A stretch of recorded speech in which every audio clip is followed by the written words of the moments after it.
डेरा लाल साईं तुझी नित नित महिमा गाया। ओ अमर डेरा लाल साईं। जय झूलेलाल। असांजे चैनल में तव्हां सभिनीनि जो स्वागत आहे। त अॼु जी ख़बर आहे धमतरी छत्तीसगढ़ मां। भारतीय सिंधु सभा धमतरी ने छत्तीसगढ़ स्तर पर कयो सिंधी व्यंजन प्रतियोगिता जो आयोजन। भारतीय सिंधु सभा महिला शाखा धमतरी द्वारा लॉकडाउन जे हलंदे हुए छत्तीसगढ़ स्तरीय सिंधी व्यंजन प्रतियोगिता जो आयोजन सफलतापूर्वक कयो वियो, जंहिंमें पूरे छत्तीसगढ़ सां रायपुर, बिलासपुर, धमतरी, चक्करभाटा, भाटापारा, खरसिया, तखतपुर, कांकेर, राजनांदगांव, दुर्ग, भिलाई ऐं छत्तीसगढ़ जे ॿाहिरि मुंबई, नागपुर, काटोला, कटनी, उमरकोट तथा अजमेर आदि शहरनि मां 100 प्रतिभागियुनि में पंहिंजी सिंधी मिठी व नमकीन व्यंजननि जी रेसिपी जो वीडियो एवं फोटो भारतीय सिंधु सभा जे फेसबुक पेज ते शेयर कयो। जेमां सिंधी मिठा व्यंजन में अनामिका हरसाणी धमतरी प्रथम, रामी देवी प्रीतमानी बिलासपुर द्वितीय तथा सिमरन हसीजा रायपुर तृतीय स्थान प्राप्त कयो। हिन कड़ीअ में सिंधी नमकीन व्यंजन में जया गंगवानी रायपुर मां प्रथम, मंजू जबवानी राजिम मां द्वितीय तथा नव्या वाधवानी धमतरी मां तृतीय स्थान प्राप्त कयो। हिन ई सां गॾु मोना बुधवानी धमतरी, स्नेहा मोटवानी रायगढ़, किरण बांसवानी कांकेर तथा सुदीक्षा पंजवानी राजनांदगांव जो प्रोत्साहन पुरस्कार प्रदान कयो वियो। सभई विजेताउनि एवं उप विजेताउनि खे इनाम राशि संस्था द्वारा पेटीएम कई वई। सभी प्रतिभागियुनि एवं विजेताउनि जो वीडियो भारतीय सिंधु सभा महिला शाखा धमतरी जे फेसबुक पेज ते पोस्ट कयो वियो आहे, जंहिंसां बाक़ी माण्हुनि जे व्यंजन ॾिसी करे उन मां कुझु सिखी सघे। सिंधी व्यंजन कड़ी चांवर, मुठिया, माजुन, सतपुड़ा, दाल पकवान, टिक्की, साई भाॼी चांवर, ढोढा, कोकी, मालपुआ आदि आहिनि। हिन प्रतियोगिता में भारतीय सिंधु सभा जी स्टेट प्रेसिडेंट विनीता भावनानी बिलासपुर तथा राष्ट्रीय सेक्रेटरी मनीषा रोहानी द्वारा खूब सराहयो कयो वियो। हिन प्रतियोगिता में भारतीय सिंधु सभा जा अध्यक्ष प्राप्ति वाशानी, सचिव हेमा पोपटानी, कोषा अध्यक्ष कीर्ति मुलवानी तथा सदस्य दिशा मंगलानी, मुस्कान मोटवानी, साक्षी सुंदरानी, मुस्कान खटानी, दिया पिजवानी, रिया लोहानी, पाखी वरियानी, कृष्णा गनवानी, वर्षा जेठवानी ने इवेंट में खूब मेहनत कई। अध्यक्ष प्राप्ति वासवानी ने ॿुधायो, अॼुकल्ह माण्हू पिज़्ज़ा, बर्गर, मोमोस हिन सभिनीनि खे पंहिंजे खान पान में अपनाइनि था पिया ऐं पंहिंजी संस्कृति जो खान पान पीछे छॾंदा था वञनि। त हिन ई ॻाल्हि खे ध्यानु रखंदे हुए हिन इवेंट जो उद्देश्य इहो ई हो कि पंहिंजी संस्कृति, पंहिंजो खान पान, पंहिंजी भाषा माण्हुनि ताईं पहुचायूं, ऐं जेको ॾाढो वॾी स्तर में सफल भी थियो। माण्हू असांजे प्रयास खे सराहियो आहे। सभई प्रतिभागियुनि खे ई सर्टिफिकेट संस्था जे द्वारा प्राप्त कया विया आहिनि। सिंधु संगम जी तरफ़ सां बि तव्हां सभिनीनि विजेताउनि, उप विजेताउनि व जंहिं पार्टिसिपेट बि कयो उन सभिनीनि खे बि लख लख वाधायूं। त अॻिते जी ख़बरूं ॿुधण लाइ जुड़ियल हुजो असांजे चैनल सां ऐं वधीक खां वधीक लाइक कयो, शेयर कयो ऐं सब्सक्राइब कयो। जय झूलेलाल। भाषा के, कल्चर के और पंहिंजे खान पान के जेके लोला कोकियूं असांजा ॿार सभु अवॉइड था कनि, इहे असां हिन लाइ था कयूं कि सभु सुञाणनि ॿार असांजा, ऐं इहे शयूं असां ठाहींदा रहूं वधीक मां वधीक करणी। बाक़ी अॻिते प्राप्ति ॿुधाईंदो। असांखे 100 एंट्रियूं आयूं लॻभॻि, त असां हुन में न मतिलबु असांजी भारतीय सिंधु सभा छा डिसीजन वरितो आहे कि असां मिठा व्यंजन ऐं नमकीन व्यंजन 2 कैटेगरी करे असां मिठे व्यंजन में फर्स्ट सेकेंड थर्ड ॾिनो आहे और नमकीन व्यंजन में फर्स्ट सेकेंड थर्ड ॾिनो आहे, ताकि मतिलबु सभिनी जो उत्साह वधे ऐं असांखे इहो सही बि ईअं लॻो, छो कि मिठे व्यंजननि जी बि ॾाढी एंट्रीज़ हुयूं ऐं नमकीन व्यंजन जी बि ॾाढी एंट्रीज़ हुयूं। इन जे अलावा असां 4 कॉन्सोलेशन बि ॾिना आहिनि। भाभी मां तव्हांखे मिठे व्यंजन जा विनर्स ॿुधायांव थी पई। सॼणा ऑनलाइन अची वञो प्लीज़, जेतिरा बि कंटेस्टेंट आहिनि असांजा प्यारा पार्टिसिपेंट्स सभु खोड़ एक्साइटेड हूंदा ऐं खोड़ ॾींहं खां वेट था करनि। एक्चुअली थोरो सो डिले थी आहे छो कि रिज़ल्ट इन सभु ऑनलाइन हूंदा, मूंखे ईअं उमेद आहे। ऐं अगरि कान्हनि ऑनलाइन त प्लीज़ अची वञो जल्द खां जल्द। ऐं अगरि तव्हांजा कोई माइट अथव जिते पार्टिसिपेट कयो था उन्हनि खे फ़ोन करे चवनि ऑनलाइन अची वञनि, ताकि असां अनाउंस कयूं त असांखे बि सुठो लॻे, उन्हनि खे बि सुठो लॻे। ऐं कॉमेंट बॉक्स में ज़रूरु लिखो कि तव्हांखे असांजो इहो नई सोच, इहे लॉकडाउन इवेंट कीअं लॻो ऐं अॻिते तव्हां सां छा छा उमेद अथव, तव्हां प्लीज़ कॉमेंट बॉक्स में लिखिजो, ताकि असां अञा सुठो कुझु सोचूं, तव्हांजा सलाहूं तव्हांजे उन सां। त मां मिठे व्यंजन में थर्ड आया आहिनि, थर्ड ते मीठे व्यंजन में 3rd नंबर ते आहे झूलेलाल साईं जी ताहिरी, जेकी ताहिरी असां ठाहींदा आहियूं सिंधियुनि जी खोड़ फेमस आहे, मिठी ताहिरी झूलेलाल साईं खे भोग में चढ़ाईंदा आहियूं। और इहा वई आहे सिमरन हसीजा रायपुर मां। सिमरन हसीजा जी तव्हांजो खोड़ धन्यवाद। तव्हांजो वीडियो, तव्हांजी ताहिरी जी रेसिपी, तव्हांजो प्रेज़ेंटेशन सभु ॾाढो खोड़ सुंदर हुयो, इन करे असां तव्हांखे थर्ड ॾिनो आहे। सेकेंड ते आहे असांजो सिंधियुनि जो स्पेशल सतपुड़ो, जेको की आयो आहे बिलासपुर मां। इहा जेकी आहे अम्मा असांजी रामी देवी प्रीतवानी, इन्हनि जी तव्हां वीडियो असां पोइ वायरल कंदासीं। तव्हां वीडियो ॾिसंदव तव्हांखे ख़ुदि एतिरो सुठो लॻंदो आहे, उन्हनि जे जज़्बे ते, उन्हनि जी उमिरि ते। उहे काफ़ी बुज़ुर्ग आहिनि ऐं उन्हनि कीअं बि करे उहो मतिलबु वीडियो वग़ैरह ठाहियो, हेॾो कॉन्फिडेंस ॾेखारियो, असांखे एतिरी ख़ुशी थी कि एॾी बुज़ुर्ग बि अची करे असांखे एॾो असांजो साह वधायो अथऊं, असांखे वीडियो ठाहे मोकिलियो अथऊं, बाक़ाइदा फ़ोटो मोकिलियो अथऊं, प्रेज़ेंटेशन सभु कुझु मोकिलियो अथऊं। त तव्हांखे सतपुड़े खे तव्हांजे मिलियो अथव ॿियो स्थान ऐं फस्ट सभिनि खां पहिरियों नंबर। हालांकि सभई टई टक्कर जा आहिनि, पर तॾहिं बि थोरो बारीक शयूं आहिनि। त फस्ट ते असां ॾिनो आहे लाडवन मुठियनि खे, जेका आया आहिनि की धमतरी मां अनामिका हरसानी जी। धमतरी अनामिका हरसानी जी, तव्हांखे मिलियो अथव पहिरियों स्थान मीठे व्यंजन में, सिंधी में। तव्हां ठाता अथव लाडवा मुठिया, एतिरा बहितरीन ऐं एतिरे सुंदर मतिलबु प्रेज़ेंटेशन, और यहाँ तक कि हुन में सिक्का बि विधल हुयनि, त असांखे एतिरो सुठो पियो लॻे। झूलेलाल साईं जी फोटो आहिनि बाक़ाइदा, असां सभु फोटो वग़ैरह सभु पोस्ट कंदासीं, तव्हां पाण ॾिसजो, खोड़ महिनत कई अथऊं, खोड़ सुठो प्रेज़ेंटेशन अथव। अॻिते हाणे नमकीन व्यंजन जो तव्हांखे असांजी भाभी ॿुधाईंदव। जय झूलेलाल, मुंहिंजो नालो अनामिका हरसानी आहे। मां अॼु तव्हांखे लाॾनि जा मुठिया ठाहिण जो तरीक़ो ॿुधायां थी। हिन लाइ जे सामान जी ज़रूरत पवंदी आहे उहो हिन तरह आहे। 2 कटोरा कणिक जो अटो, 1 कटोरो पीठल खंडु, अधु कटोरो तेल, उन जी जॻह ते तव्हां घी बि विझी था सघो। नंढा फोटा जंहिंखे कुटल आहिनि, थोरा सा काजू, थोरी खसखस ऐं थोरी सी बादाम।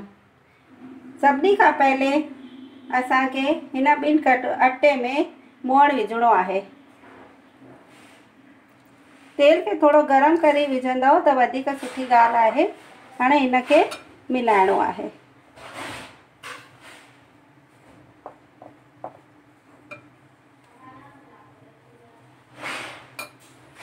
हिनखे तेसि ताईं मिलाईंदासीं जेसि ताईं अटे में सुठे सां तेल मिली न वञे। उन खां पोइ असां हिनखे मुट्ठी ॿधी ईअं ॾिसंदासीं। अगरि मुट्ठी सुठे सां ॿधिजी थी वञे त सम्झो असांजो मोअण हिन तेल अटे में सुठे सां पइजी वियो आहे। हाणे असां था त इहे सुठे सां मस्तु मुट्ठी थी ॿधिजी वञे, हिन जो मतिलबु असांजो अटो तयारु आहे। हाणे हिन में असां पाणी विझी करे अटे खे ॻोहींदासीं। हाणे असांजो अटो इहो तयारु थियो आहे। हिन में हाणे थोरो पाणी विझी करे असांखे ॻोहिणो आहे। पाणी थोरो विझंदासीं छो जो असांखे सुकल अटो ॻोहिणो आहे, आलो न करणो आहे।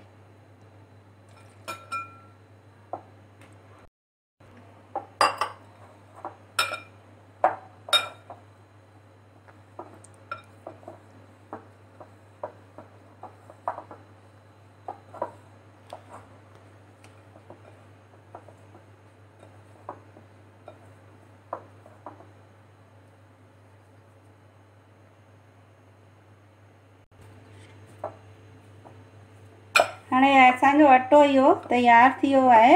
हाणे हिनखे नंढी नंढी चाणियूं ठाहिणी आहिनि। ॾिसो हे असांजो अटो ईअं तयारु थियो आहे। हाणे हिन जी नंढी नंढी चाणियूं ठाहिणी आहिनि, पोइ हिनखे वेलणो आहे। हे असांजी चाणियूं ठही वियूं आहिनि।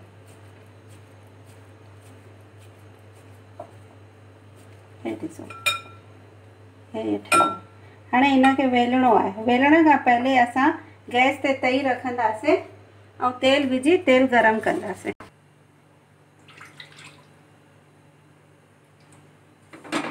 हाणे जेसि ताईं असांजो तेल गरम थिए तेसि ताईं असांखे हिनखे वेलणो आहे।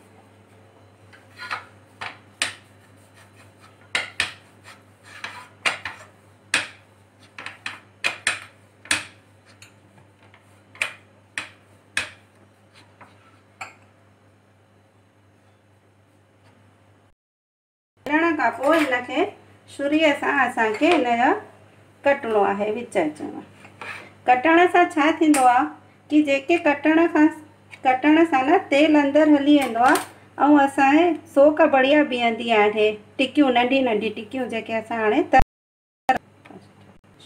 हाणे असांजी इहे कटे करे थियो आहे। असांजो हेॾे तेल बि गरम थी वियो आहे। हाणे हिन गरम तेल में असां विझूं था, हिनखे तरे कढिणो आहे जेसि ताईं हिनजो कलर हल्को सो गुलाबी कलर न थिए। ॾिसो असांजी इहा टिकी ऐं रेडी गुलाबी कलर जी थी वई आहे। हाणे हिनखे हिकु ख़्यालु इहो करिणो आहे कि हिनखे झीण बाहि ते ई तरणो आहे। टिकियूं थधी थी वियूं न, हाणे हिनखे मिक्सी में पीसणो आहे।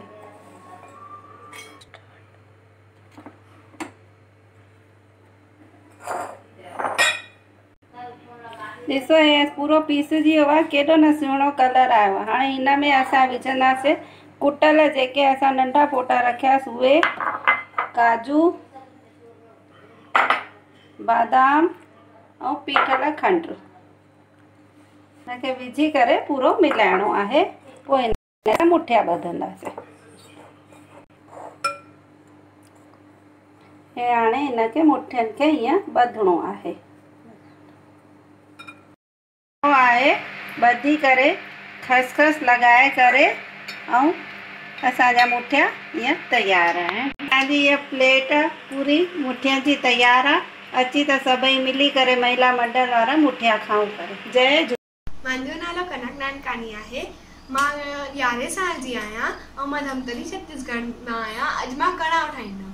कड़ाह लाइ असांखे खपे 1 कटोरी अटो, 1 कटोरी घी, 1 कटोरी खंड ऐं ड्राई फ्रूट जंहिंमें मां खाजा ऐं बादाम वठियो आहे। हाणे हे मुंहिंजो पाणी आहे 3 कटोरी पाणी। जिन कटोरी सां मां अटो ऐं खंड नापियो आहे हुन ई कटोरी सां मां हे पाणी नापियो आहे। हाणे मां पंहिंजे पाणी खे गरम कंदमि। मुंहिंजो पाणी हिते गरम थो थिए। हिन में मां तेल ऐं अटो विझी करे भुनंदमि। त हे मुंहिंजो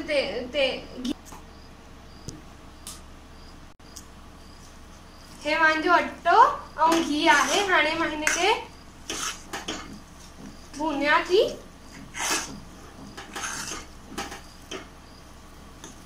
हिते मुंहिंजो पाणी गरम थी वियो आहे। हिनखे बंदि थी कयां।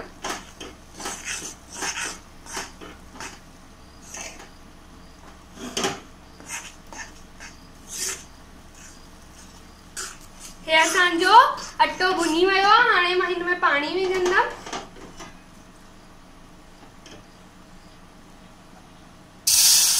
असांखे पाणी खे थोरो थोरो करे विझणो आहे।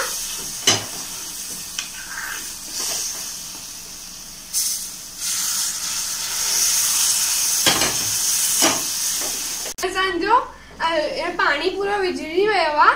हाणे असां हिन में खंड विझूं था। हे असांजी खंड। हाणे हे पाणी खे असांखे सुकाइणो आहे। हिन खां पोइ ड्राई फ्रूट विझणो आहे। ठही वियो आहे। हाणे हिन में असां ड्राई फ्रूट विझंदासीं। हाणे हे तयार आहे असांजो कड़ाह। हाणे असां हिनखे प्लेट में लायूं था।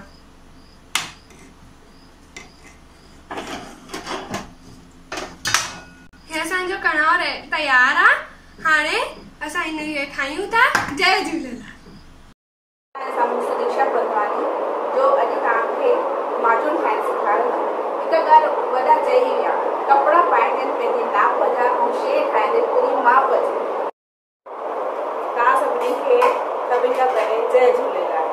अॼु मां तव्हांजे साम्हूं माजून ठाहिण वारी आहियां जो सिंधियुनि जी फेवरेट डिश आहे। मां तव्हांजे साम्हूं पूरी सामग्री ॾेखारियांव थी। हे 1 कटोरी आहे ॾूंघी, 1 कटोरी आहे ड्राई फ्रूट ऐं हे 2 कटोरियूं घी थींदो ऐं 3 चमचा खसखस, 1 कटोरी सूजी, 2 कटोरी शक्कर ऐं 1 कटोरी अटो। सभिनी खां पहिरीं मां हिन में 2 कटोरी घी विझी छॾंदमि। घी गरम थियण लॻंदो त असां हुन में सूजी विझंदासीं। हाणे असांजो घी गरम थी चुकियो आहे। इन में असां सूजी विझंदासीं सभिनि खां पहिरीं और सूजी खे मीडियम आंच ते भुञंदा रहंदासीं। असांजी इहा सूजी हाणे ब्राउन थियण लॻी आहे त असां अटो विझूं था। हिन कलर बि ॾाढो सुहिणो ईंदो त खुशबू बि ॾाढी मस्तु ईंदी।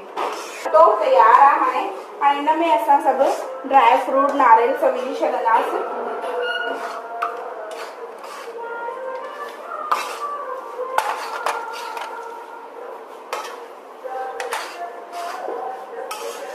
ऐं असां जेका 2 कटोरियूं खंडु कईसीं हुन में पाणी विझी करे थोरो सो ईअं चाशनी वांगुरु ठाहियो आहे, वधीक न करणी आहे, कातर वांगुरु ठाहिणी आहे। तो ड्राई फ्रूट मिक्स किया हुआ। हाणे असां जेका चाशनी ठाहे रखीसीं उहा विझूं था धीरे धीरे ऐं हुनखे घुमायूं था।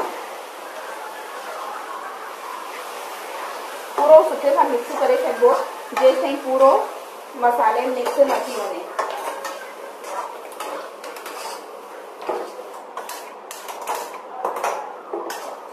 असांजो हाणे पूरो मिक्स थी वियो आहे और माजून तेल भी छड़न लगी है और जैमें विझणो आहे न उन प्लेट में असां पहले सां ही रेडी करे रखियूं आहिनि घी लगाए करे और असां हाणे उनखे सभु विझंदासीं प्लेट में ॼमणो रखे छॾंदासीं।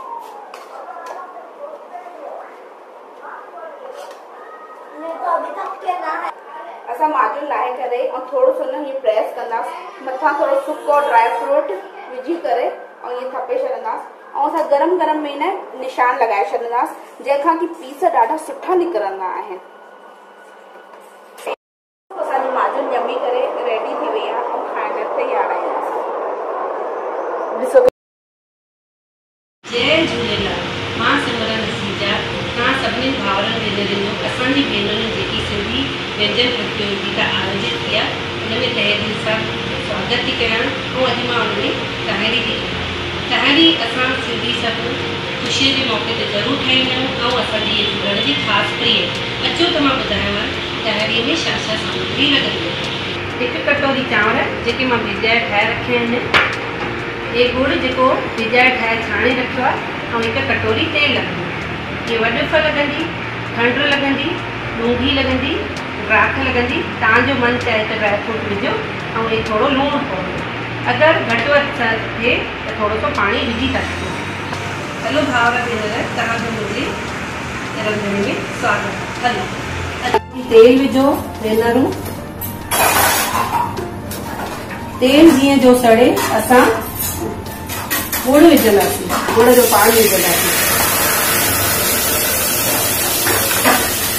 सुकल लूंगी, वॾुफ, ड्राई फ्रूट, ड्राख, थोड़ो लूण और खंड और एक्स्ट्रा थोड़ा पानी विझी करे हाणे जीअं जो पानी टके असां चांवर विझंदासीं और असां ढक ॾेई छॾींदासीं, 5 मिंट छॾे ॾींदासीं। हाणे असां ढक लाइ ॾिसंदासीं कि असांजी ताहिरी रेडी आहे। असांजी ताहिरी बिल्कुलु खाइण लाइ रेडी आहे। असां ढक ॾेई छॾींदासीं। हाणे असां ताहिरी खाईंदासीं। असांजी ताहिरी बिल्कुलु तैयार आहे।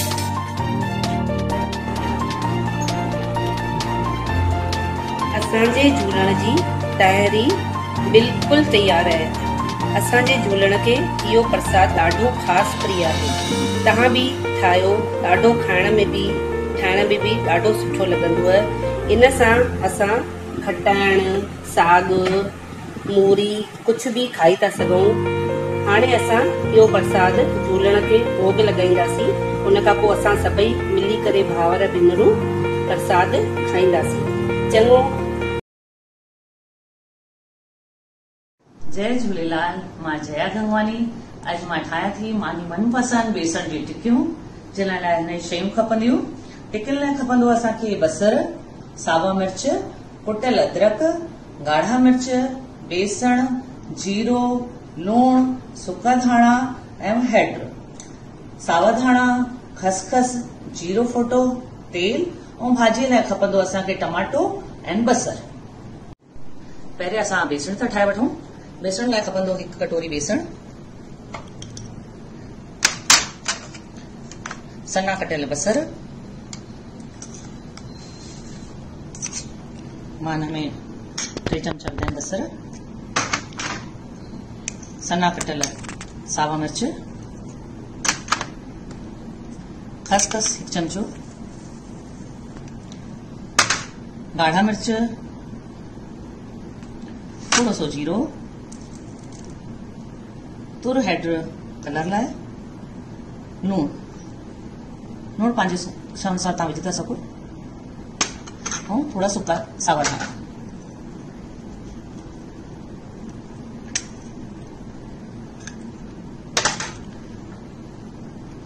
इनखे सुठी तरह मिलाए करे असां हिन में मोइण विझंदासीं।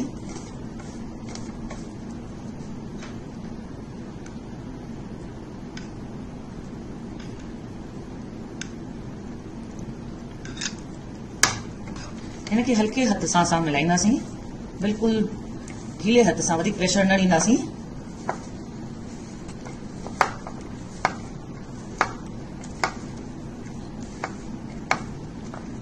हाणे टिक्कियूं था ठाहियूं। हथ में थोड़ो सो तेल लगाए करे थोड़ो थोड़ो बेसण खणी करे शेप ॾींदासीं। तव्हां कीअं बि शेप ॾेई था सघो, गोल या ओवल शेप में। हिन वांगुरु असां सभु टिक्कियूं ठाहे वठंदासीं।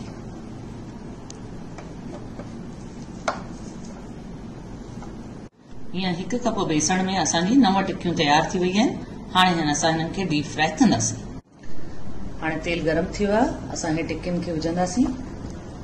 पहिरें तेज में विझंदासीं, पोइ टिक्कियुनि खे सिम में तरंदासीं। हीअं गोल्डन थी वञनि असांजी टिक्कियूं त असां हिनखे कढी वठंदासीं। सभु टिक्कियूं हिन ई कलर जी तरे वठंदासीं।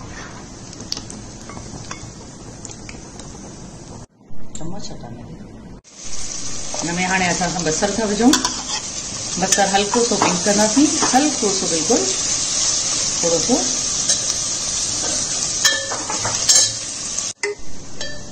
असांजो बसर हाणे ॾिसो गोल्डन ब्राउन थी चुकियो आहे। असां हिन में मां हाणे 3 कटियल टमाटा थी विझां।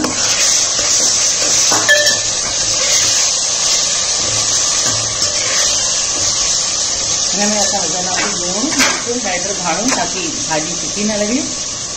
लूण, सुको धाणो थोड़ो सो, हैड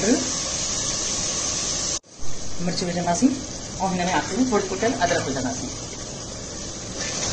मिलाए करे सुठी तरह असां मथां टिक्कियूं सिलाए रखंदासीं।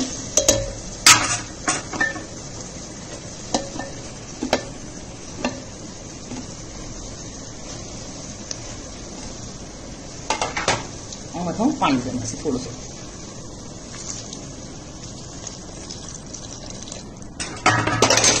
हिनखे ढक ॾेई सिम ते रखंदासीं।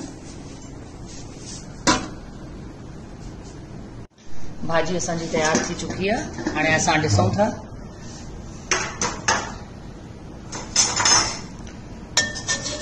हिन में टिक्कियूं इलाही सॉफ्ट भुरजी वेंदियूं आहिनि त असां हिनखे धीरे सां कढंदासीं। पहिरें हिन में मथे गार्निश लाइ असां जीरो फोटो था विझूं। जीरो फोटो सां खुशबू इलाही सुठी ईंदी आहे ऐं गार्निश लाइ सावा धाणा। हाणे हिनखे सर्व कंदासीं। पहिरें असां दाॻ विझंदासीं, पोइ हुनजे मथां टिक्कियूं रखंदासीं। त टिक्कियूं भुरजी वेंदियूं आहिनि, एतिरी सॉफ्ट ठही आहे। हिकिड़ी टुकी ॾिसो था तव्हां, ईअं भुरजी वई आहे, इहे सॉफ्ट थियण सां थींदियूं आहिनि। भारतीय सिंधु सभा महिला विंग धमतरी द्वारा आयोजित सिंधी व्यंजन प्रतियोगिता में लगभग 81 एंट्री रहियूं, 81 प्रतिभागी रहिया ऐं सभिनी जा आइटम ॾाढा ई ज़ाइकेदार सुहिणा पिया लॻनि, छोकी खाई त सघियासीं कान। निश्चित ई जंहिं बि खाधो हूंदो उन ॾाढी तारीफ़ कई हूंदी। ऐं हेॾा प्रतिभागी आहिनि त पहिरियों साम्हूं 2-3 स्थान त पाण खे ॾियणा ई आहिनि, पर हर हिकु प्रतिभागी पंहिंजो पाण में सर्वश्रेष्ठ आहे ऐं ॾाढो सर्वश्रेष्ठ हुन सिंधियत लाइ कयो आहे। ऐं जंहिं सिंधियत लाइ हेतिरी हिकु आंगुर बि ॾिनी न, चवंदा आहिनि कृष्ण खे नंढड़ी आंगुर ॾिनी सभिनी बाल गोपालन गोवर्धन खे खणण लाइ, त हीअ सिंधियत जी जोत खे जगाइण लाइ बि हिकु नंढड़ी आंगुर तव्हां ॾिनव। हीअ आंगुर केॾो कमु कंदी। जेके नयूं नुंहर धीअर नई टही जा ॿार आहिनि उहे इन सां शिक्षा वठंदा, सिखंदा ऐं हिकु बार प्रयास त ज़रूरी कंदा। न कयो हूंदऊं त घर वारा ज़रूरु प्रेरित कंदनि कि हाणे हू कुझु हिकु अहिड़ो आइटम घर में सिंधी ठाहिनि। ऐं हिन लॉकडाउन त असां सभिनी जे लाइ ॾाढो सुनहरो पीरियड हुयो। जंहिं परिवार सां गॾु ख़ुशहाली त बीते ई थी, उहो त ठीकु आहे जेकी स्थिति आहे, लेकिन असांखे पॉज़िटिव खणी करे हलणो आहे। त असांखे हे इलाही कुझु परमात्मा जे द्वारा हिकु अहिड़ो संदेश बि मिलियो आहे ऐं हिन समय खे कीअं सफलो करिणो आहे इन लाइ असांखे मार्गदर्शन बि ॾियनि था वॾा घर वारा, सामाजिक संस्थाऊं, धार्मिक संस्थाऊं, आध्यात्मिक संस्थाऊं, हर कोई। त मां पूरी टीम खे, धमतरी जी पूरी टीम खे, प्राप्ति वाशानी, हेमा पोपटानी और सॼी टीम और सभिनी प्रतिभागियुनि खे बारंबार वाधायूं थी ॾियां। ईअं ई अॻिते वधंदा रहो, सिंधियत जी मशाल खणी निकिता आहियो, अॻिते वधंदा हलो, वधाईंदा हलो, वधंदा हलो, वधाईंदा हलो। पाण त उथियल आहियो, हाणे ॿियनि खे बि उथाईंदा हलो। ईअं ई असांजी अलॻि अलॻि नगर जूं जेके भेनर आहिनि, अलॻि अलॻि क़िस्म जूं प्रतियोगिताऊं कराइनि थियूं, हिन समय जो सदुपयोग थियूं चाहिनि त उहे बि घर में शांति सां वेही थियूं सघनि, पर न, जेकी जोत जे खणी करे निकिता आहियूं, जेकी मशाल खणी करे निकिता आहियूं, उहा ईअं ई अजाई न बंदि थियणु ॾींदासीं। त हिन लॉकडाउन जो बि सुहिणो सफल, हिन लॉकडाउन खे बि असां सार्थक कंदासीं। त सभिनी भेनरुनि खे बि वाधायूं, सॼी छत्तीसगढ़ जी सॼी टीम खे, हर नगर जी टीम खे ऐं हर प्रतिभागी खे बारंबार वाधायूं, वाधायूं, वाधायूं। जय झूलेलाल। आदि में जोत जगाइण वारा सिंधी।